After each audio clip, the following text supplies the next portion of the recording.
These long dog days of summer, I mean, we just made it through a heat wave. Mama was parched through this heat wave. I was hitting up Dunkin' every single day, and I will continue to probably for the rest of my days, but especially this summer. Dunkin' is helping everyone stay cool this summer with its lineup of refreshers.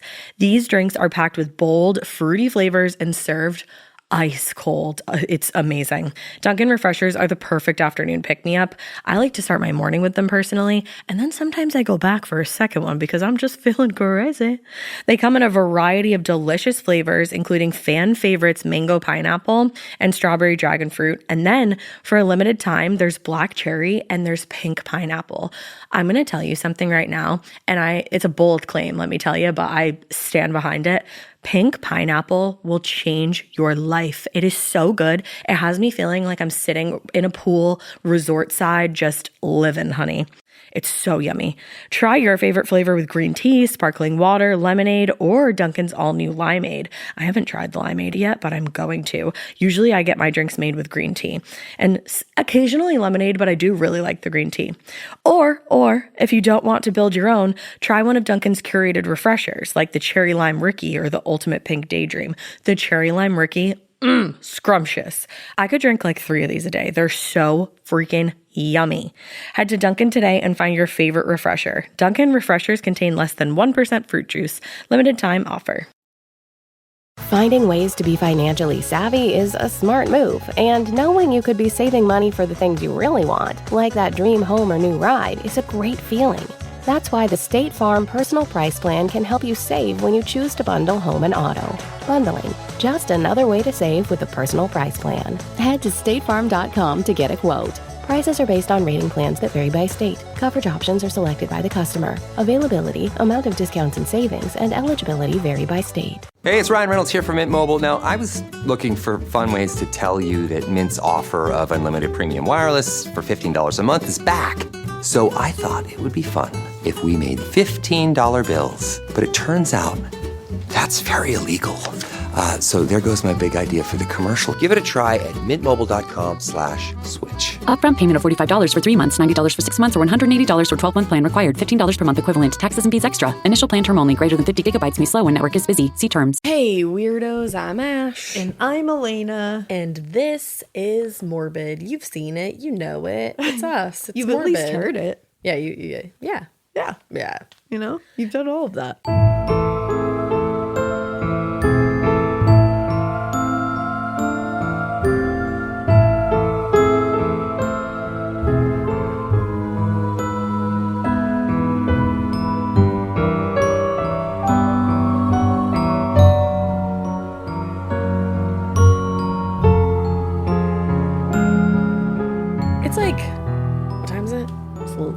I was going to say it's late, but when we say it, it's not going to seem late. Yeah, well, it's late, so. It's like 8 o'clock. It's pretty fucking late, guys. It's late, especially today. It's just been a long day. It's been, long day. Long day. But you know what? Here we are. Here we be. I told you we were going into part 2 of the Maybrick saga, and we are here.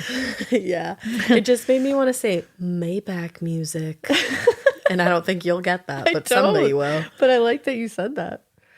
I don't know what it's for, but it works. Just, you know how like rap songs have like the openings to them where it's like, damn son, where'd you find this? Sure. You've never heard a damn son, where'd you find this song in my car before? No, I don't think I have.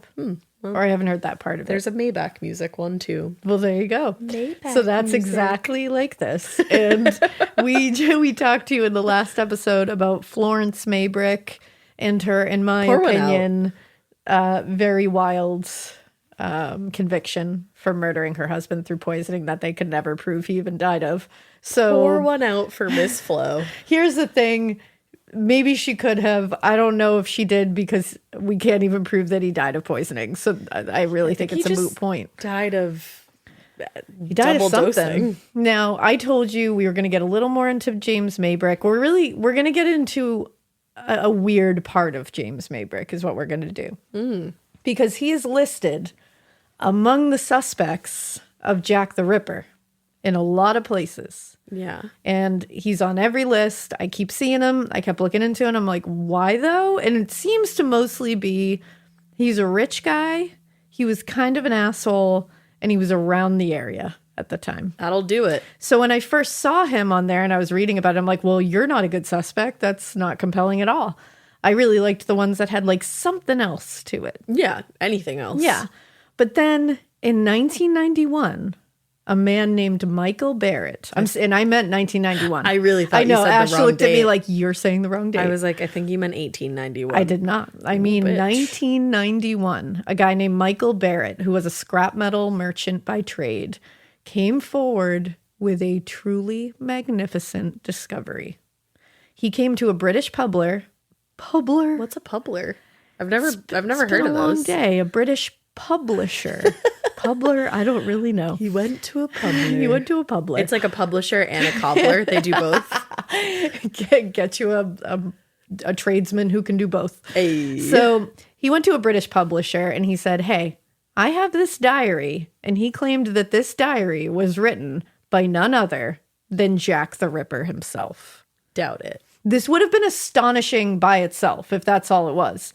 But this diary also hinted, but never explicitly states the name, but it's you'll see why, that Jack the Ripper was actually none other than James Maybrick. Also doubt it.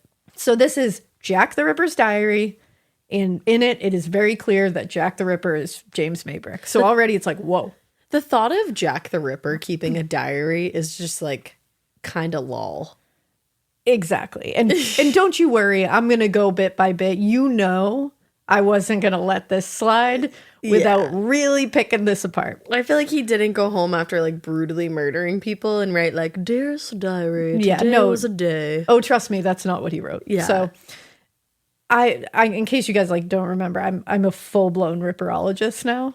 How could you forget? I'm going to get a certificate to go on my wall because that's how bad it is. Is that a thing you can do? I honestly don't know, but I'll I make just want to make one. I'm good at Word.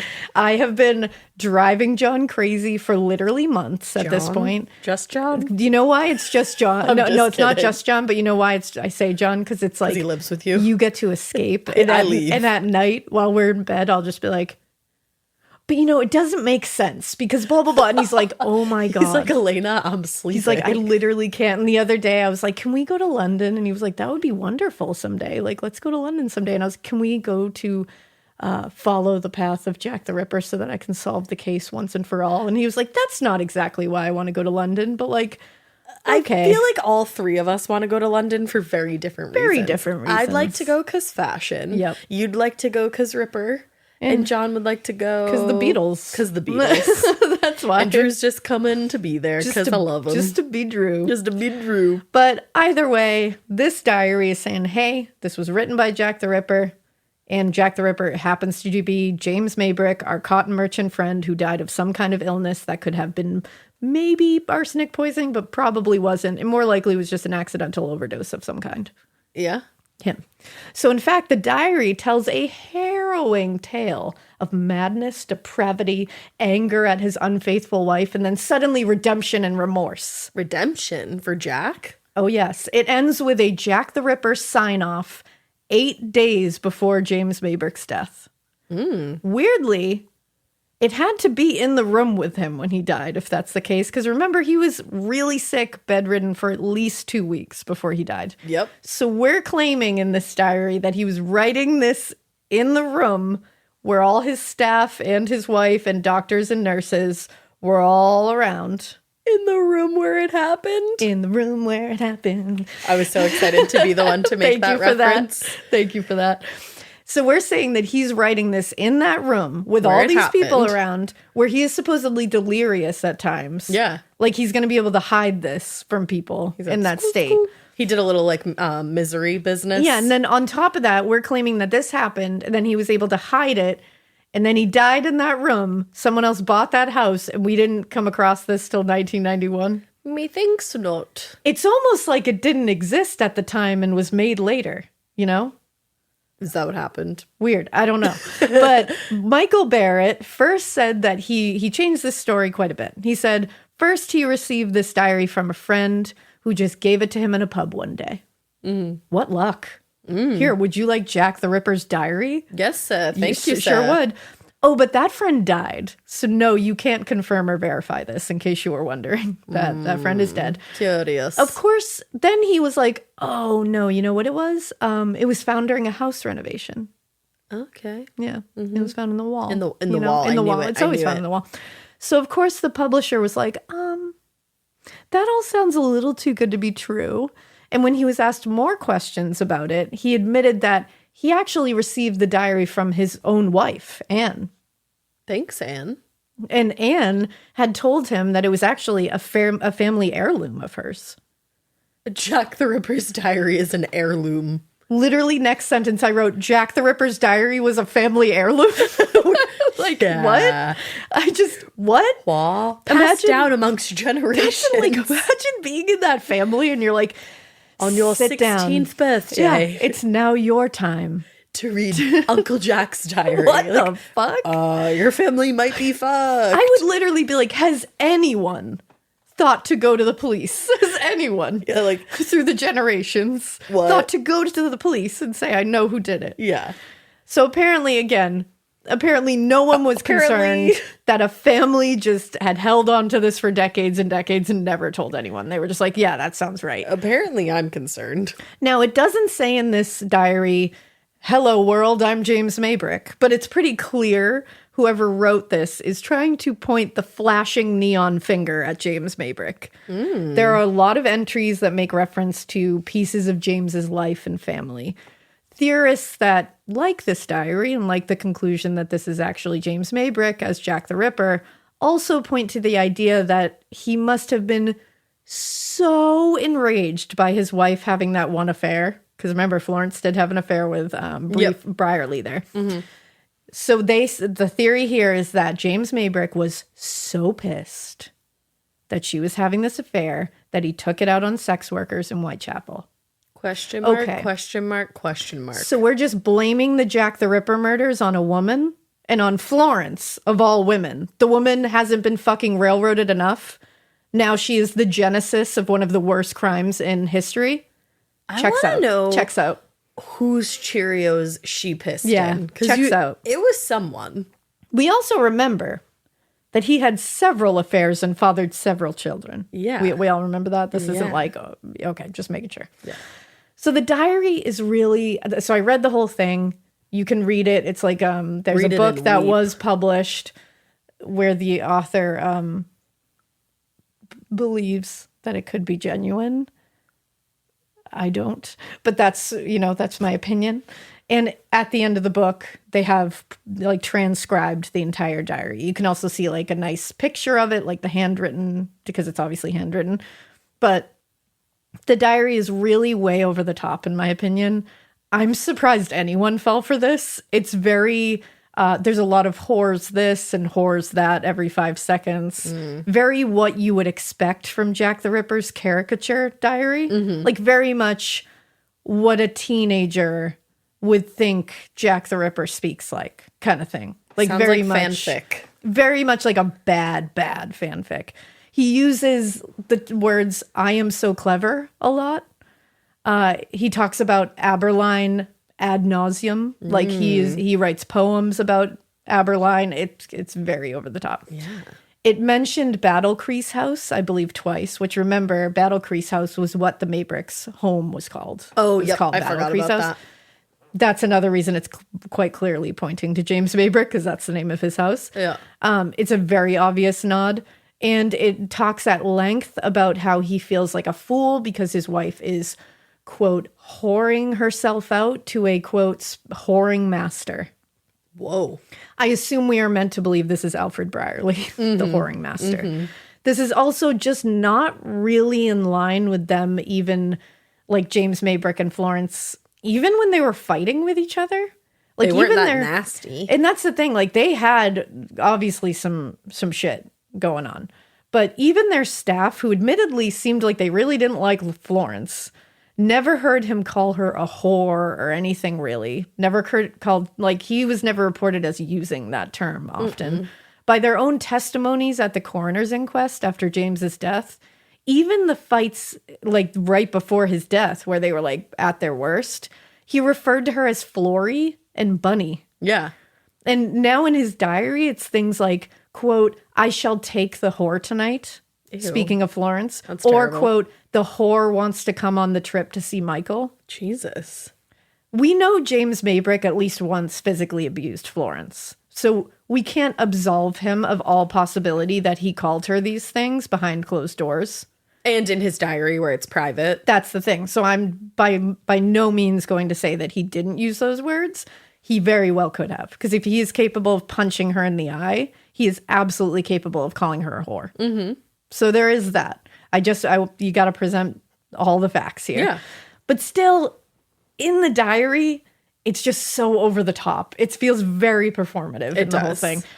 An entry reads, because I'll go through a few entries because John was like, will you save this for the podcast? Because I was just going off. He was like, get on the microphone now. Let it out. Like, let it out. The morning when I came in, he was like, get ready, Ash. She's on one. She's on one. Didn't he say, like, you should just call Ash right now? Yeah, it was like 11:30 at night and I was still going through it. And he was like, you should just call Ash and start recording now because this is too much for me to handle. You should have. So an entry says, quote, received a letter from Michael. Oh, look, it's James's brother, Michael. Perhaps I will visit him. We'll have to come to some sort of decision regarding the children. I long for peace of mind, but I sincerely believe that will not come until I've sought my revenge on the whore and the whore master. This is thought to be one of the references to Florence and her paramour. It lays the groundwork for this being Florence's fault. Right. Which is nice. It mentions James Maybrick's children, wherein it says, quote, strolled by the drive, encountered Mrs. Hammersmith. She inquired of Bobo and Gladys, and much to my astonishment about my health. What has the whore said? Mrs. Hammersmith is a bitch. The fresh air and stroll did me good, for while succeeded in forgetting the bitch and her whoring master. Bobo is a nickname they very often used for James Maybrick Jr., Little James. Oh, okay. Bobo was like literally what they called him. And then Gladys was the daughter. Again, we have a lot of bitch. We have a lot of whore. We have whoring master. And then you get a lot of crime scene hot takes and emotions after the supposed Ripper murders here. Like one of them says, it has taken me 3 days to recover. I will not feel guilty. It is the whoring bitch to blame, not I.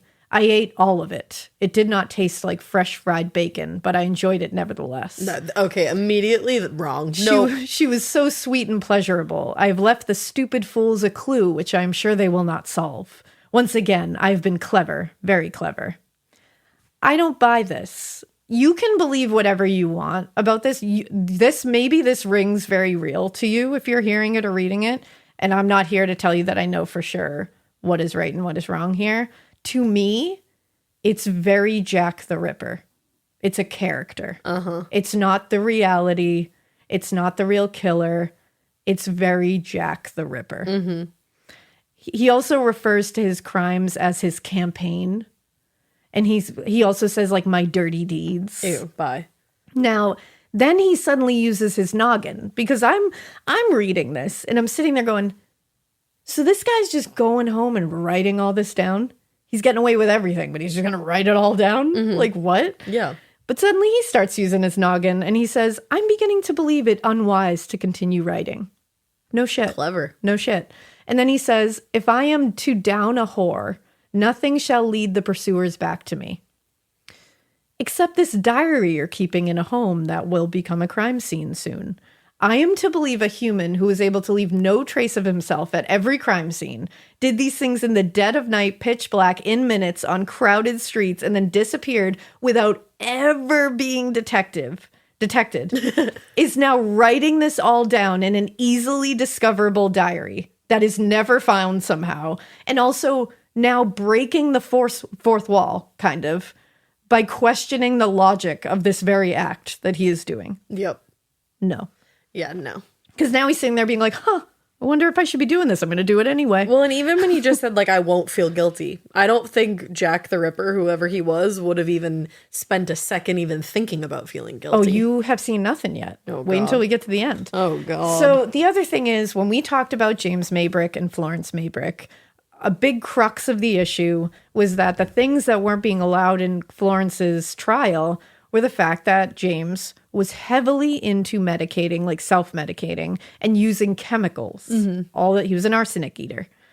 So in this diary, he mentions medicines too much.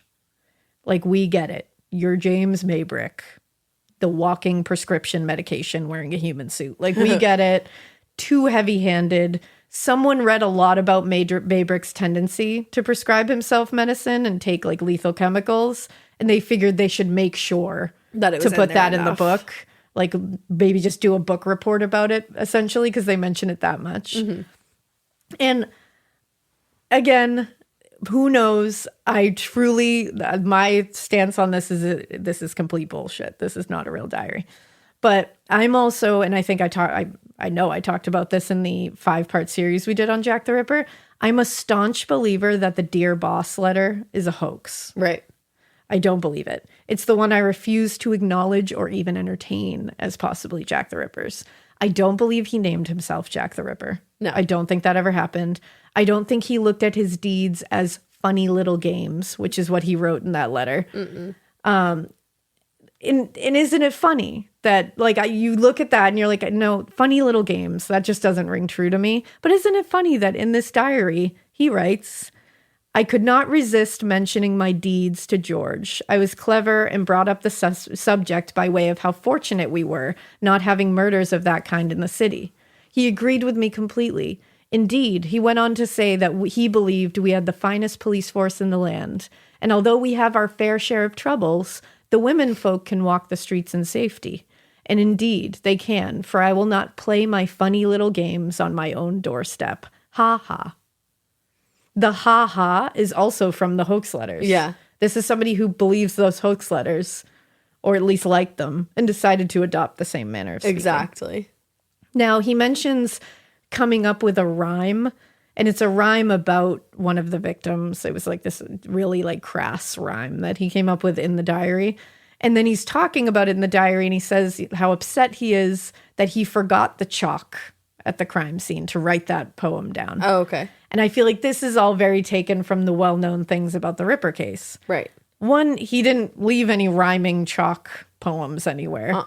But we do know about the chalk writing that Sir Charles Warren erased himself because he couldn't wait for the crime scene photographers to come show up. Idiot. But that's there. It's a big thing in the Ripper case. I feel like that's a little nod saying like, I wish I had the chalk with me. And then he writes, I have read all of my deeds and they have done me proud.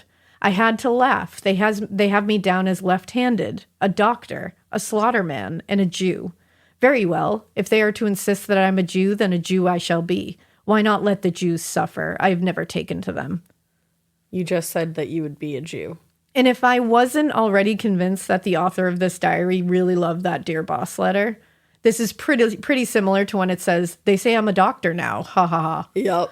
Like, can you be a little bit more subtle here? He talks about the Mary Kelley crime scene in the diary. He wrote, I left nothing of her face to remember her by, except her eyes. You distinctly left her eyes untouched. Did you forget that? Right. Or were you just never at that crime scene? He also never says what he did with her heart. He writes everything in this diary, graphic details. But He not relishes in talking about it, but no mention of the heart and what he did to it. No bragging to himself here. Right. Is that because you don't know where the heart is? Exactly. So he talks extensively again about whores and taking whores and how he always says they open like a ripe peach. Jesus Christ. That's the phrase he used. And he talks about Aberline so many times. Like I said, he makes rhymes about Aberline.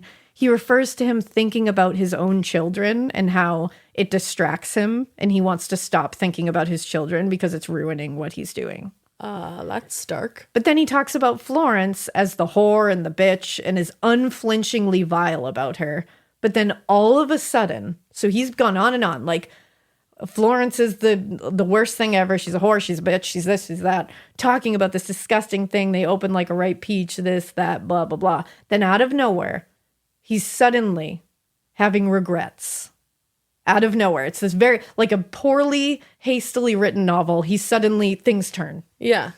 He has regrets. He now loves Florence. And he wants to move forward with her because love has saved him from himself. What? He literally writes towards the end, "My God, I'm tired. I do not know if I can go on. Bunny and the children are all that matter. No regrets, no regrets. I shall not allow such thoughts to enter my head. Tonight I will take my thinking knife and be rid of it." Now, he said, throw it deep within the river. So now this diary is allowing itself to say, oh, the reason you never found a murder weapon is because it's way deep in the river. You'll never find it. Yeah, exactly. Throw it deep in the river. I shall return to Battle Crease with the knowledge that I can no longer continue my campaign. 'Tis love that spurned me so. 'Tis love that shall put an end to it. No, bye. He then wants forgiveness. He says, quote, "Tonight I will pray for the women I have slaughtered. May God forgive me for the deeds I committed on Kelley. Probably no not. heart. No heart." Again, no mention of what he did to it, just no heart. It popped up in the paper and you saw it? He's eager to talk about it in graphic detail throughout the diary, but now he's shy. He doesn't want to talk about that crime scene anymore. But then, the piece de la resistance. He weaves in a perfect explanation for his death at the hands of Florence. He claims he told her the truth. In this diary, he says, "I told Florence what I did." So now he's claiming that James Maybrick told Florence he is Jack the Ripper. Yeah. And he says, quote, "The pain is unbearable. My dear Bunny knows all. I do not know if she has the strength to kill me. I pray to God she finds it. It would be simple. She knows of my medicine, and for an extra dose or two, it would be all over. No one will ever know I've seen to it." And he's saying with an extra dose or two when he himself was well known to dose himself over. Exactly. An extra dose or two isn't going to do it for him. And you know that. He's a and known he double knows that, doser. Right. Yeah. He's not going to, but I just love that it's worked so perfectly in there that like, oh, so there was this big trial and Florence was convicted and almost hanged and then she was released and wow, okay, we can really weave this into the story, into the narrative here and say that actually James Maybrick told her he was Jack the Ripper and then told her to kill him and she only did it because he told her and that she had to. I do not buy it. So it makes this big legend with it that like, oh, she did kill him and it was because she found this out. It's ridiculous.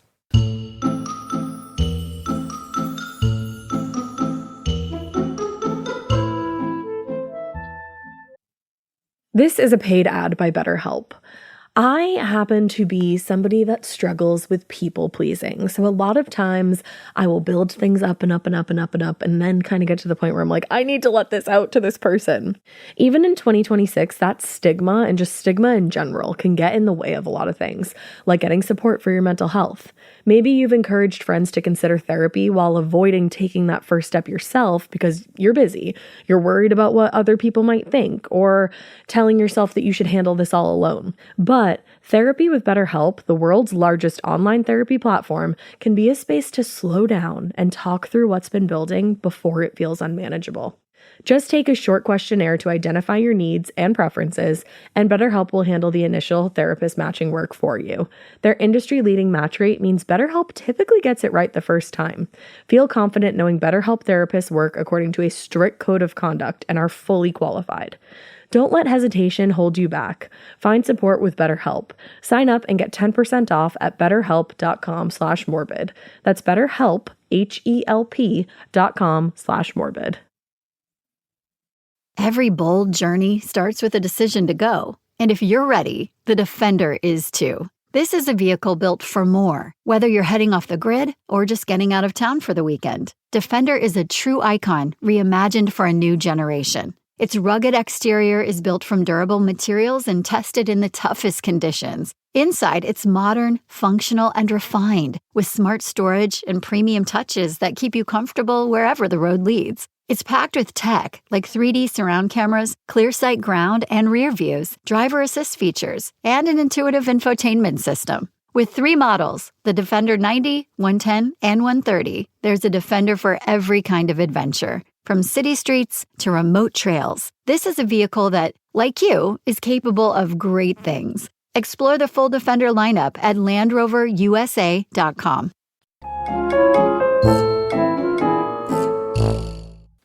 Now, he then signs off with the theatrical flair of like a Broadway star. Ugh. He says, quote, "Soon I trust I shall be laid beside my dead mother and father.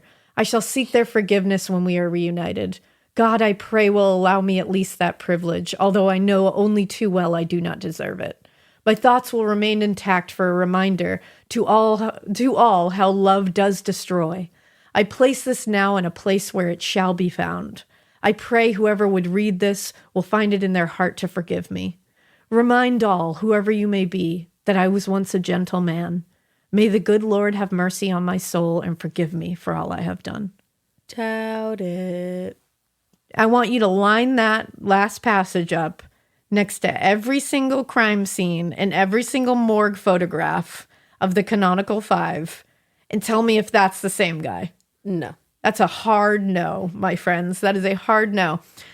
And he literally writes at the end, "I give my name that all known of me, so history do tell what love can do to a gentle man. Yours truly, Jack the Ripper." This was dated May 3rd, 1889. He died, James Maybrick died May 11th, 1889. So he wrote this while Florence was nursing him day and night. And too. like about to kill him. Yeah. And here's the thing that really gets me. You're telling me that the first fucking card Florence could have pulled when she was accused of murder was that James Maybrick admitted to being Jack the Ripper and also had written a detailed diary of the crimes that was in his room, and she didn't pull that card, sentenced to hang, and never said, "Hey, I don't know if this helps my case, but he was literally Jack the Ripper and I can prove it." 14 years in prison, and she never said, "Hey, this sucks. Would it help if I could prove he was Jack the Ripper?" It's astonishing that people believe this. No, that's really insane. She never pulled that card. Right. Never was like, "Hey, did I mention that he was Jack the fucking Ripper and he has an entire diary of the crimes hidden in his room?" Like, right. what? Because I could see where like she would have, if he was Jack the Ripper and had admitted this to her, he could have told her that, but she wouldn't have known about the diary. No. Right. But it's like, She you would have can pulled literally that be like, card. that he's Jack the Ripper. Right. Like, and who knows? Maybe he doesn't say she doesn't know about the diary. He could have told her. Yeah, he could have.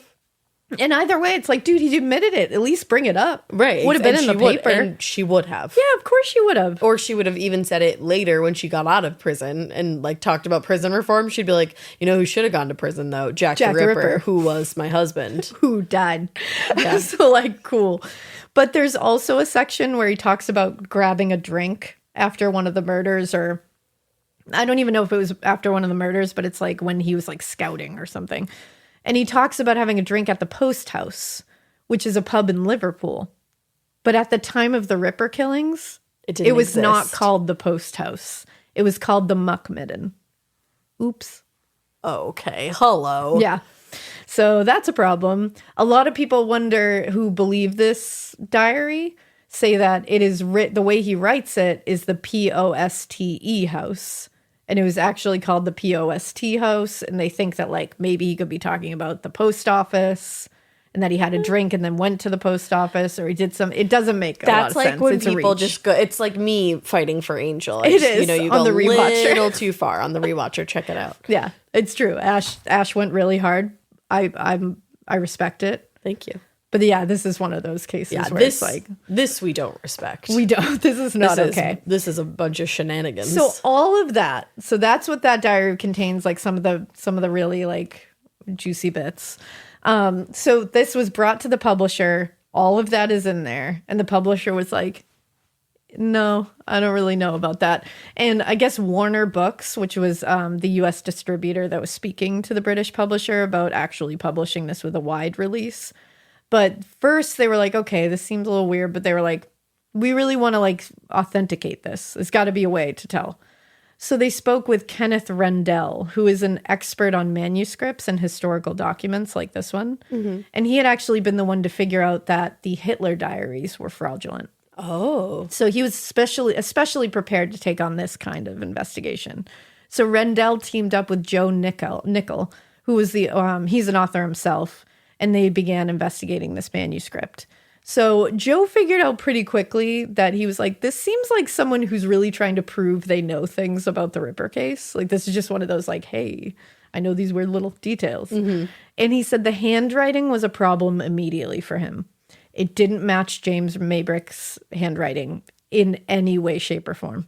Like, this would have had to be him disguising his handwriting to like another to the level. fullest extent. It just like, and for him to sit there and disguise his handwriting like that, well, supposedly right after he's committed these crimes, doesn't make a lot of sense. It's also supposed to be pretty hard to disguise your handwriting. It is, yeah. Right? Yeah. Exactly. And what he said about it was as though someone had tried to make ye old antique-y looking writing by adding curly cues. And it really does.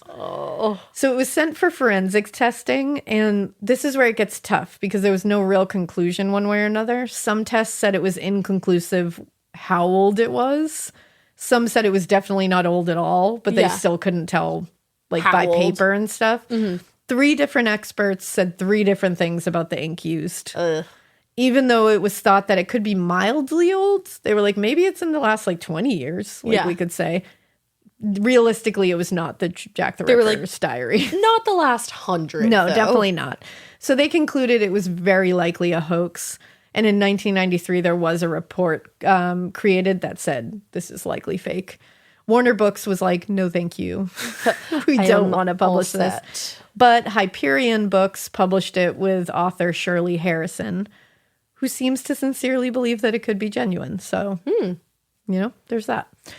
In 1994, Michael Barrett then confessed that he had forged the diary. Oh, okay. He said he used an old family scrapbook album, and he bought ink and pen to make it look authentic. And then he said he would type out the words and give them to his wife Anne, or handwrite, or she would handwrite them, or he would dictate verbally to her and she would write it. Okay. There are, I think, 2 affidavits that he signed explaining this. Then later he said, just kidding, I didn't do that, it's real. Yeah, I don't know. Yeah. It's also believed, again, that the diary itself is older. Like, it's an older album that was used to create this forgery, but definitely not from 1888. No. Basically, it's a hoax, but it might just be hoaxing from, like, 1980 or something. Like, not that old. And again, Barrett admitted to doing it, but then took it back, like, twice. And you said he signed something. 2 affidavits that explain how it was done. And then But he then said, retracted. not true. Retracted. My lie Just was kidding. a lie. Yeah, just kidding about it. But get this. James doesn't get off the hook yet. Even if this is a hoax, he's not off the hook yet. Okay. We haven't cleared him. Sure, there is no actual evidence to say he's Jack, but that doesn't mean the Maybrick name is forgotten. Actor and author Bruce Robinson believes that Michael Maybrick is the real Ripper. He believes that Michael, who was actually a singer and composer, which I didn't know, Fun fact. he believes that he killed people and sent the Ripper letters while he was on tour at the time. Crickets. He has done a ton of research. He truly believes these theories. I'm not here to say he's full of shit. I don't agree with his theory at all, but I also don't have my own smoking gun evidence either to claim that I know who Jack the Ripper is. Tobias does. So I'm kind of on the Tobias train at this point. But he is really fired up about this. Like, he has written things about it. He believes it. Who am I to say? He's one of those theorists who are on the Freemason Jack the Ripper train. You know how I feel about the Freemason theory. Freemason. The Freemason. You know how I feel about the Freemason theory. Freemason of it all. It's late. You know how People are like, bitch, it's 8. it's 8. I'm like, it's late. It is late. You know how I feel about the Freemason shit, though, when it comes to the Ripper theories. It doesn't work for People me. thought that Sarah Winchester was also a Freemason. And I was like, y'all, they don't let women Yeah, in. there's many issues with that one. Y'all. But he believed, Robinson believed that Michael and his brother James Maybrick were Freemasons. But he was into the idea that this whole Ripper thing was a Masonic planned ritualistic crime and that it had to do with James's death and that people involved with Florence's trial and the investigation were all involved in the Ripper murders. It was very deep. Okay. It's a lot. Okay. I don't believe that. He says Michael hated Florence and was in the areas of the Probably. Ripper killings at the right time because of the tour. He would hit the right places at the right times. Why wouldn't Michael just kill Florence if he didn't like her that much? Yeah, I wondered that myself. Yeah. But I don't know. Like if he's capable of killing 5 other women that brutally and he like really didn't like Florence and then he thought that she killed his brother, he wouldn't try to kill her. Who maybe he has an explanation for that. I have not found it. All right. But he thinks Michael moved on from Whitechapel after the Mary Kelley murder and went to the Isle of Wight and then to the U.S. And he connects these crimes with the servant girl annihilator crimes. That's what I those don't know crimes much were about called. those. We are going to cover those eventually, but he believes that there's a connection. Okay. So there's that. I don't necessarily believe that one. Write in. Let us know if you do.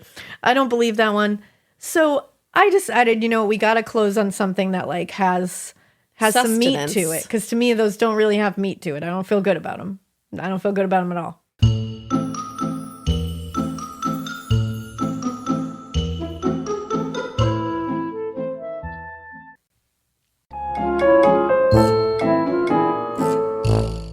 So I had said I would return to some Ripper theories and suspects after a short break from that 5-part series.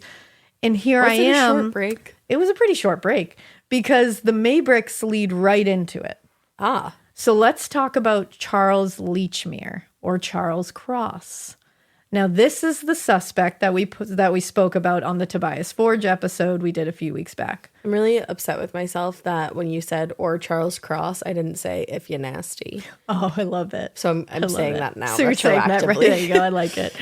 So Tobias is convinced this is the guy. You know, our friend Tobias. Tobias. So I was compelled to look further into him because admittedly, I love Tobias Forge. And also, you do? I do. I don't know if you guys know this, but I had also completely passed over even looking into Charles Cross very much when we did our series because he wasn't a suspect mentioned a lot or with any real compelling evidence on the surface. So I just kind of like passed over him. I was like, this, Yeah. Whatever. Then I took a dive after this because I was like, well, I got to know. Because Tobias was if you listen to the episode, he's convinced. And he had like backup, he had reasons. And I was like, oh. His answer to that question was like 10 minutes long. Yeah, I was like, wow. In a okay. good way. Yeah, and I was like, I got to know. So I took a dive. He's actually kind of a decent suspect. You do be diving. It really shows how this case is like a labyrinth of theories and evidence. Like, it's no wonder it hasn't been officially solved because the sheer amount of information is stunning. Yeah. And you can just keep uncovering and uncovering and uncovering. It's wild. I love it. Now I know why people get obsessed with this case because it just never ends. Now, when Tobias laid out his theory and the reasons for it, we were intrigued. We were like, I remember that name. Yeah, it because is. it really does make sense that this guy is local. He's unassuming. He said his mom lived near the crime scenes. Oh yeah, dude, we're not there yet. I was asking. Yeah, we're not there yet. We're going to get to it. Don't you worry. Okay. And he was someone that was likely looked at, talked to, or at the very least mentioned somewhere in the investigation. And it makes sense that Jack the Ripper probably was mentioned in some report somewhere, like the real one. Yeah. Because he was probably close to a crime scene or somebody saw him or something, and we just don't know it.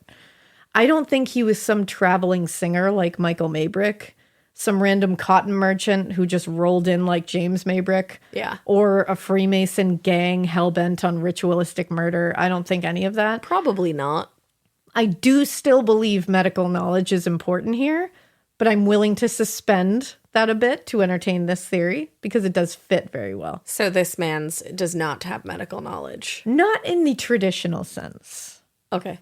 So now, Is there untraditional medical knowledge? well, yeah, because like No, I'm just fucking he's with not you. a doctor. Yeah. No, But I was just kidding. Now, Charles Lechmere, or Charles Cross, as we know him, and we'll get to you're that. nasty. There you go. And we're going to get to the reason why there's two names here, was never a suspect to the police. The police never named him as a suspect. He was never questioned as a suspect.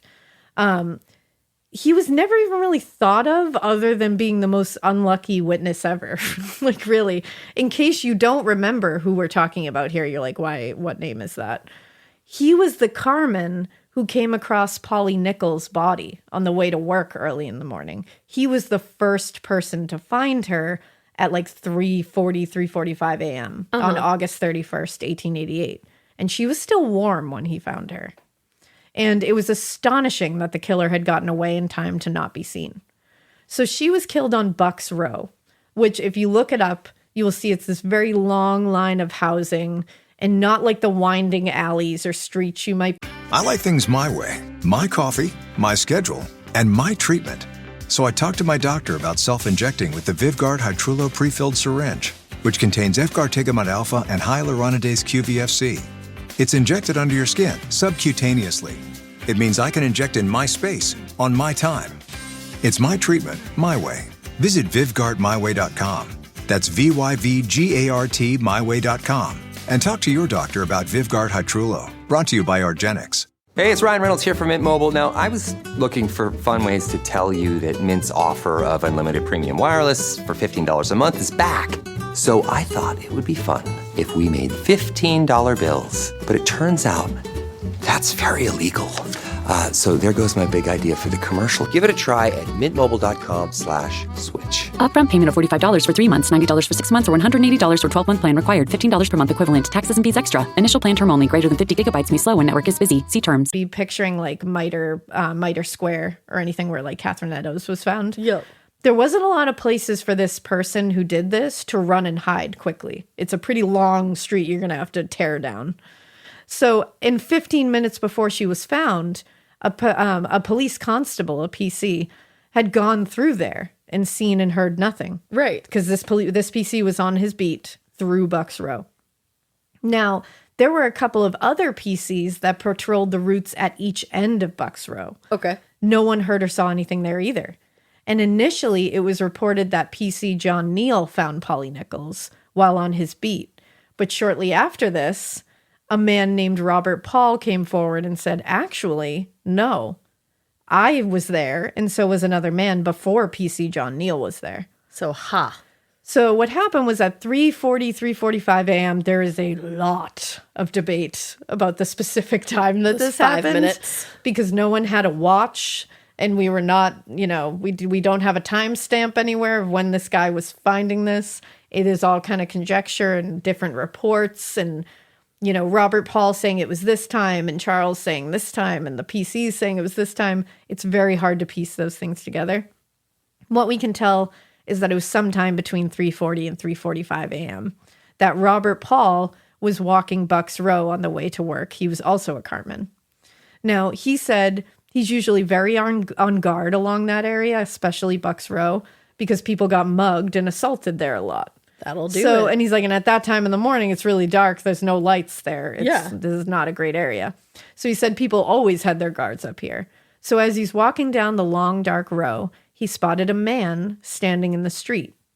And he went to the opposite side of the street as he went to pass him because, like I said, people were wilding back there on the street.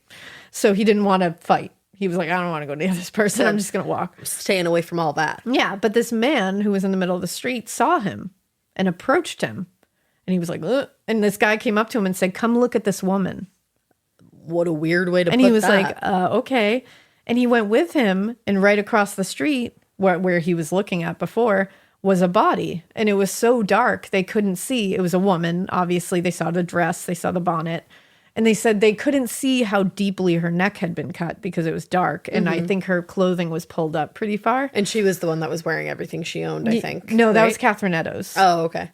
But it was just kind of like pulled up over her. And Paul said Robert Paul said he put his hand on her chest. And he initially said he could detect what he thought could be movement. But this other man said her hands were cold. Okay. Now, he did not feel movement, I don't think. I don't think he actually felt movement because her neck was cut down to the bone. Oh. So, an attempt had been made to cut her head clean off, it seemed. No air was making its way through that windpipe. Could she have gasped for air one final time? Maybe. But literally it had to have been like the last seconds of her body shutting down if he felt anything. But then, because this other man who had beckoned him over here, this is Charles Lechmere. or Charles Cross. Again, we're going to get to why his name is two things. But if that's the case, if he put his hand on her chest, if he felt some kind of movement, this really indicates Charles is in trouble here. Because that would mean she was dying as this is happening, which would mean, why are you there, Charles? Right. So they both didn't know what to do, apparently, but they were both late for work at this point. And this wasn't the kind of thing you could use as an excuse, apparently, to be late for work. Wow. Yeah. What could you use? Not real sure. So they both agreed, but this was at Robert Paul's suggestion, that they should tell the first PC that they came across on their route to work. They were like, let's go start walking back to work, but we'll tell a police officer because we will come across one. So they come across PC Jonas Meisen, and they told him what was going on. Now, Meisen later testified at the inquest, according to reports, that the other man who wasn't Robert Paul, so this would be Charles, said to him, "You're wanted in Bucks Row by a policeman. A woman is lying there." Or in other reports, he said, "You're wanted in Bucks Row," and doesn't say the policeman thing. Either way, he never said anything, according to Meisen, about murder or death. Just, "You're needed in Bucks Row." You would think you would tell him why. Exactly. It's pretty urgent that you're needed in Bucks Row. And like maybe tell him what he's about to come across. Like I let him know you're going to go find a dead body there. And you would even think that you would be so just like stressed out that you just saw that you might just need to let that out. There's a body over there. Like you need to. Yeah. Now, and it's just strange. And also, if he did say a policeman wants you down there, why'd he say that? That's not the truth. Right. That would be a lie, and that would be a weird lie. So either way, we go back and forth about this a lot. If you look any of this up, there's a lot of discussion about it. A lot of people have varying opinions on it because Charles Cross, did say to Robert Paul when he first brought him over to the body that when they talked about it later, he said like he thought she was drunk and she had passed out. Yeah. So I think it was Robert Paul who said that he believed that she had been raped and that she had died in the struggle. That's what he assumed because he was like, she looked like she had been through it, ravaged kind of thing. So PC Meisen asks the men what their names and addresses are for the report because he's like, you witnessed this, obviously, like, please tell me. And Robert Paul gives his name and address. And the other man says his name is Charles Cross of 22 Doveton Street, Bethnal Green. The thing is, his name is Charles Lechmere. So he lied about his name to the police officer. And did he ever go by that name other than that time or no? So there is something that will connect here, but no, he never went by that name. Oh. But there is something that can connect it at least to why he chose that name, but he still lied. So what was that? So we're going to get to that. But just a note, Charles is also, in case you start looking these things up in like newspapers and stuff, he is referred to in newspapers sometimes as like George. He's referred to as Charles Allen, which was his middle name. Charles Andrew, which was not his middle name. And in fact, according to one newspaper report, Meisen actually initially said at the inquest that this man stated his name was George Cross. Why did it go from George to Charles? It's tough because sometimes these newspapers can get shit wrong and things are reported wrong. Oh, okay. It can be tough. But what we do know is that he said his last name was Cross. That is what we know. That was like confirmed by Meisen. That's in the official report that he said his last name is Cross and he gave the correct address. So Charles actually also didn't reveal himself as the man who had actually found the body until the second day of the coroner's inquest. What? And it was only after a newspaper had outed him because Meisen had said, "A man named Charles Cross told me." So he didn't come forward until it was in a newspaper. And he had to. Weird. And he was like, "Oh yeah, like that's me." Why did he wait? That's really weird. Right? It's just like, that's a little strange. Again, these are strange things and they can be pointed to as guilt, but you can also flip it the other way and be like, well, he had a family. Maybe he was like, didn't want to get involved with this. He didn't like that he was involved with it to begin with, but still strange. There's like a whole ass inquest and you found the body. You should probably be there. That's the thing. Like, you found the body, my dude. Yeah. So the theory here is that he was actually, like, the whole thing that this rests upon is that he was actually not just found to have found the body, but that he was interrupted by Robert Paul. He was interrupted in the middle of his evisceration of Polly Nichols. His choices were to run and possibly be caught or identified, because that would be suspicious as fuck and there wasn't a lot of places to go, or he could stay and pretend that he had come across Polly's dead body first. And also makes sense for why her head was not cut clean off. Exactly. And it was dark, which would cover his bloody hands, and he could have wiped them on Polly's clothing really quick. No one would have known. And he's also like what does he do? A carman. Oh, okay. But he was a carman for a meat place. So he transported meat. Yeah. He worked with butchers. He likely had butcher experience. Right. He likely knew about butchering and slaughtering. Yeah. That's when I said, like, traditional medical knowledge. No. But Sorta, he might have kinda. known what it takes to slaughter and butcher. And me, I'm still hanging on to I'm still hanging on to the idea that I think human anatomy and physiology is something this person needed to know. So that is something that I haven't found with Charles. So that's why I can't totally lay all my... I want to for Tobias, I do. But I will say, he is very compelling. Yeah. But I'm not totally sold yet. Maybe something will sell me, but this is a very compelling suspect. So my question is, why wasn't he questioned or arrested at all? Like, arrested, I wouldn't say, but why wasn't he questioned? Yeah, you found the body. He was the first one to discover the body, which at the very least means the cops have a duty to rule him out as the killer. That's just standard practice. Like, he isn't automatically the guy who did it, but you have to kind of prove he isn't because he was the first one there. They didn't do that. And she had been killed minutes before he found her. Like, minutes. That's pretty fishy. Yep. And no one heard or saw anything. No witness saw anyone leave that area. Fishy. None of the PCs who were patrolling at consistent increments around and through Bucks Row saw or heard anyone. Fishy. And according to some, the idea of this being an interrupted murder makes even more sense when you look at the wounds and how she was found. When Paul was brought over to the body by Charles, he said they couldn't see any wounds because they were covered by her clothing. This is not Jack the Ripper's style. He opens them up. He leaves them eviscerated for all to see. He's never covered his crimes or the wounds he leaves ever. So now, when he has clearly not finished doing what he intended to do here, the coroner also believed that this was the case, that it was interrupted. Not necessarily by Charles Cross, but he believes that this Polly Nichols was not finished. Yeah.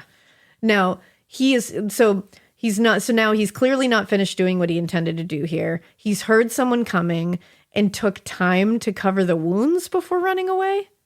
Like, he would not, like, if this was another man, another Jack the Ripper, he covered up all the wounds and then weird. got away. Like, remember, the body was fresh, and investigators and coroner believe this murder had occurred minutes before she was discovered. So he ran away that quickly, but for some reason took a minute to cover her up. Like, that doesn't make sense. He wouldn't have had that minute to do so. Yeah. It makes sense that Charles could have been in the middle of eviscerating. He saw or heard Robert Paul approaching. He saw him cross over to the other side of the street, and he thought, well, I can stay here next to the body and hope this man doesn't see and tell someone that something was suspicious or happening, or I can cover her a bit and tell him, oh no, I found this woman, come look. He chose the safer option instead of hoping he wouldn't be identified later when he wasn't ready to be. Right. Because he wanted to make sure he knew exactly what Robert Paul saw. I can't let him leave without knowing what he saw. Sure, he might have walked by, he might not have seen this woman because it's dark, but I can't know that unless I bring him over here. He was a control guy. Jack the Ripper was a control guy. He liked to be in control of all the situations, and even though this was a situation where he was not in control, like Liz Stride later, possibly, he found a way to find control by pretending to be the unlucky working man who stumbled on this body mere seconds after Jack had absconded away. Sure, you can see that. But you can also say that this was likely the first of the canonical five, Polly Nichols, and Robert Paul testified that her dress was up above where it should be, and he pulled it down in respect. So how far up was it? We don't know. Right. We don't know if it was just a little bit up and he just pulled it down just to like cover her up. We know that later Jack the Ripper would cut the dress open, like tear it to shreds and leave it all hanging out. But maybe this was what he intended to do and he just got interrupted and ran. Yeah. Like he didn't get to that part yet. And he didn't actually cover her up. He just didn't get to that part. The only issue there is that there was PC patrols at either end of Bucks Row and one that headed right through, I believe, every half hour. So he must have timed it perfectly to be able to get out of there unseen by any police constable.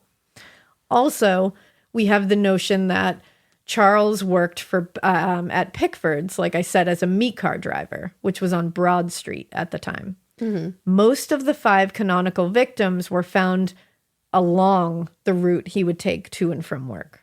So that's just like what he did when he was going and coming from work? This is pretty convenient. He is going at weird hours of the night. Mm-hmm. Like, look at, really he's going to early in the work morning. at 3:40 in the morning. Yeah. And add into this that his mother, like you mentioned, lived at Berners Street, right off of Dutfield Yard, where Liz Stride was found. Oh. And you have some serious meat to this theory. Kind of a pun intended there. Yeah, because I remembered Tobias being like, his mom was right there. Yeah, and when he said it so quick and he just kept going that I was like, whoa. I wanted to be like, wait, his mom lived where? Like, what? Yeah. I didn't know that. Well, now you know. And I didn't. I had no idea that his mom lived there. And I looked it up and that is true. His mom did live there. And he had lived with his mom at some point and he visited her often. Huh. Now, the man who was last seen with Liz Stride was wearing, like last seen when she was alive, was wearing what people referred to as a deerstalker hat. Any witnesses? Yep. Although carmen and butchers wear similar hats sometimes, they're more like scally capish when I was looking at pictures. I don't believe Charles was likely seen with his victims before his deeds. I don't think It wouldn't he was have made any, a lot of sense. Like he wasn't pretending to do business with them. Yeah, he at least wasn't pretending to do business out in the open, if he even was, I don't think.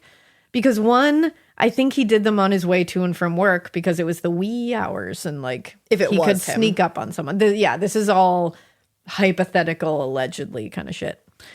2, Charles was married. Oh. Although no one gave a shit back then, it seems like, when you really look into it. Not at all. It likely wouldn't have been a problem, but it would have at the very least drawn attention if someone knew him and spotted him with a sex worker out in the open. Mm-hmm. It would have drawn attention to him. Yeah. And I don't think he was looking for attention here.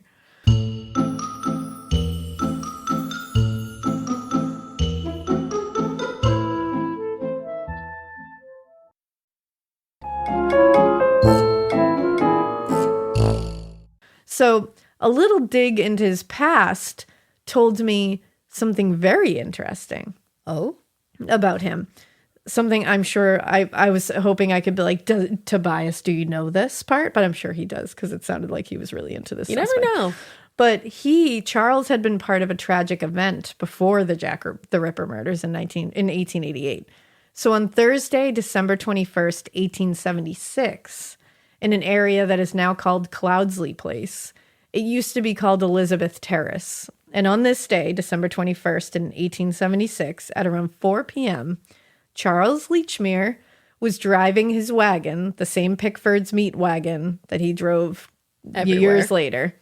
He was driving it along the roadway of Elizabeth Terrace when 2 small boys jumped out from behind something on the side of the road. Oh, no. It would have blocked his view, like he couldn't have seen them. 4-year-old Walter Williams wasn't able to stop. His friend was and was able to pull back. He jumped out in front of the wagon. Williams was run over by the wagon wheel, 4 years old, and later died of his injuries. Oh, that's awful. When an inquest was held about the death, the boy's father, who was a jeweler at the time, said, quote, "On Thursday last, I was told that my boy was run over and killed. I made inquiries, and I have reason to blame the driver, as I believe that he did not exercise proper care." We're talking about Charles Lechmere. Mm-hmm. But when I first saw that, I was like, oh, yeah. What do you do? Several witnesses who saw the actual event, which like, oof, I can imagine seeing that. Horrific. They all said that the driver, Lechmere, tried to pull back, like very much tried to pull back, tried to call out to the boys before it happened. One witness said they saw the wagon going very slowly. He was not going too fast. He wasn't careless. It wasn't on purpose. He tried everything he could to not hit this child. And it wasn't careless. It was just a really bad accident. The jury also agreed after the inquest that this was an accidental death and that Charles Lechmere was not to blame. How terrible. But he kept his job and he kept driving that wagon. He was driving that wagon in 1888 when he came across Polly Nichols. He was going to the job where he would be driving that wagon all day. Mm-hmm. So nothing changed. But did it change him? I feel like an event like that has an effect on you. But do you think that it would have the effect where, like, you feel so guilty and distraught about killing somebody that then you would go and kill more people? I don't think it's a direct link. I think, did that change him fundamentally as a human being? Mm-hmm. Maybe that did. Did this in combination with other things start turning into some kind of pathology here that would lead into this? I don't think the two are directly connected, but it's a very massive, tragic event. Like life altering. Like he killed a 4-year-old boy and then drove that same wagon all his life. Like, it's just like, whoa, that's pretty deep and pretty dark. Yeah. Again, I don't think that leads him to being Jack the Ripper, but it's like that definitely could have changed him. And we don't know a ton about his life after that or before that. Really, we don't know a ton. But it's like, what happened after that? Mm-hmm. Like, was everything okay? Did a lot of these women were turning to drink because of their depression and because of their tragedies that happened in their life? Did he start turning to that? We don't know. I'm not saying that he did because I do not know. It's just kind of theorizing. But also, again, it's tough to know a lot about him. You can do a lot of digging, find some little like transcripts and records. We do know that he did not know his real father growing up. Mm-hmm. His father left when he was young, so he never knew him. His mother remarried twice, and one of them was to a police constable named Thomas Cross. Ah, okay. That is where we get the Cross. But here's the thing. His whole life he went by Charles Allen Lechmere. Mm-hmm. He did not use the name Cross. So he did give a false name, which, and it's weirdly the name of one of his stepfathers who happens to be a cop or happened to be a cop. And maybe was he still a cop at the time of this? Do you have any idea? I don't think he was. I don't even know if he was still alive at the time, to be honest. But he may have think he was known among the force at the very least. Maybe. And maybe that's why he did it. He was a police constable for sure. Either way, that's not his name. It was never legally his name. He didn't go by that name. And it was a stepfather who was a cop. And Jack the Ripper taunted the fuck out of the cops. Right. Was this just another way of taunting? Quick little like using your police constable stepfather's name as your witness name, as like a, I don't know. It's a thought though. Yeah.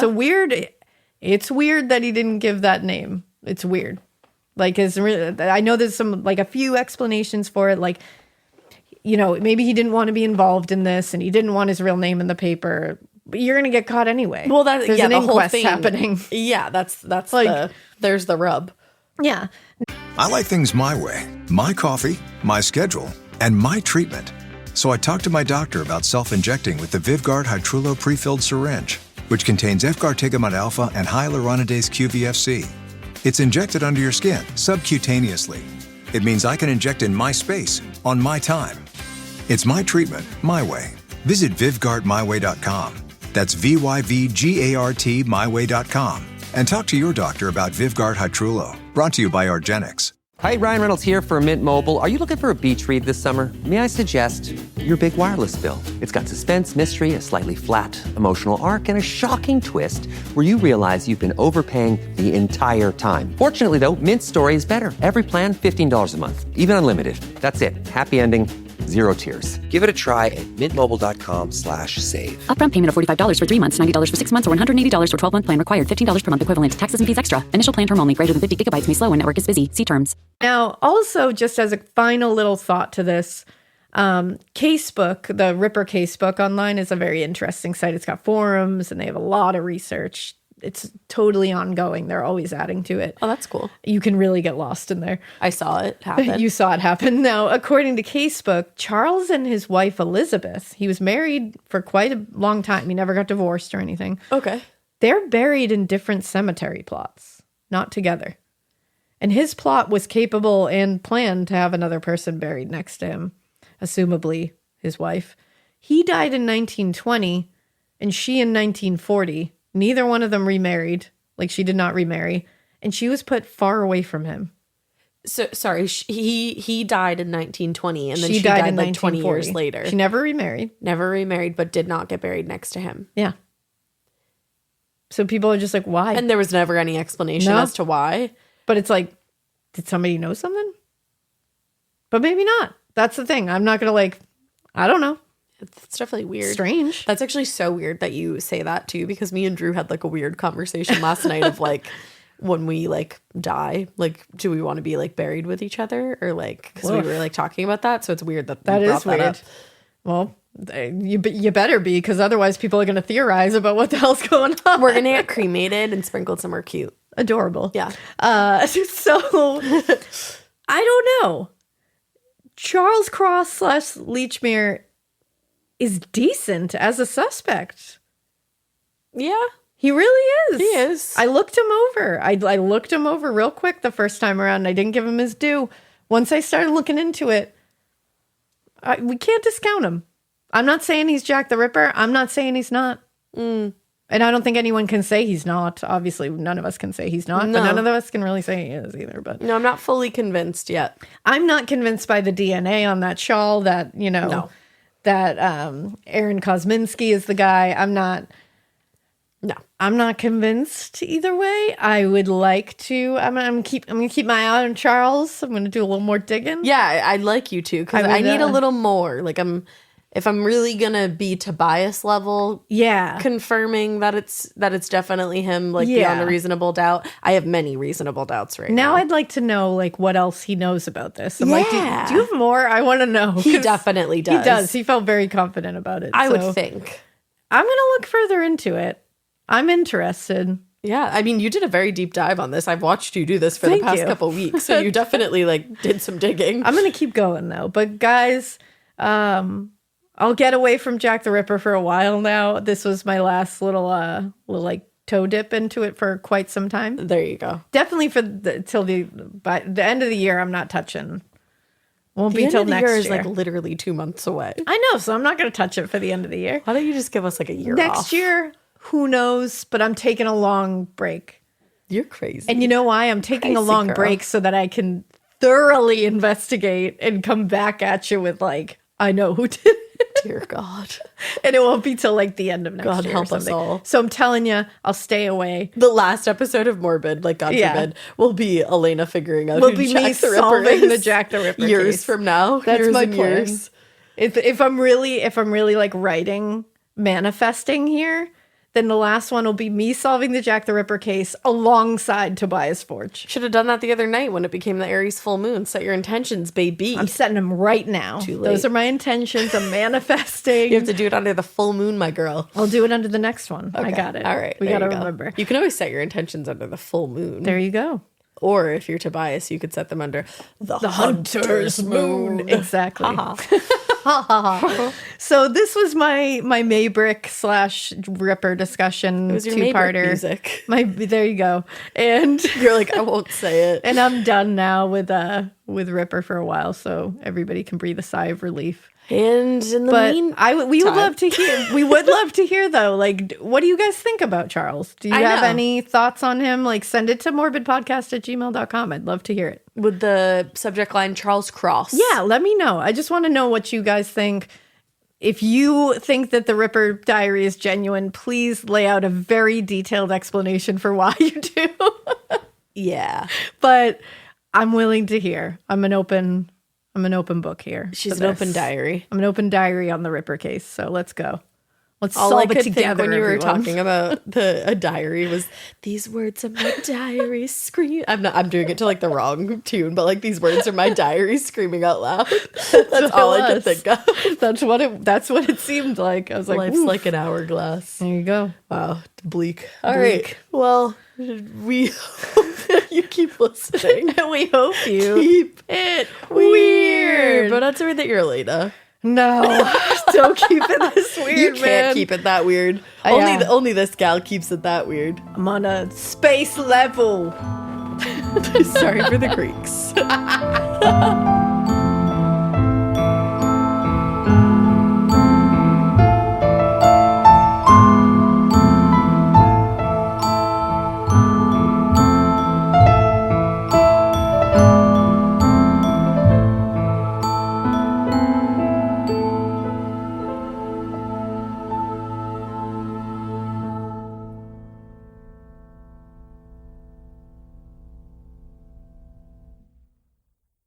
I like things my way. My coffee, my schedule, and my treatment. So I talked to my doctor about self-injecting with the VivGuard Hytrulo prefilled syringe, which contains efgartigimod alpha and hyaluronidase QVFC. It's injected under your skin, subcutaneously. It means I can inject in my space, on my time.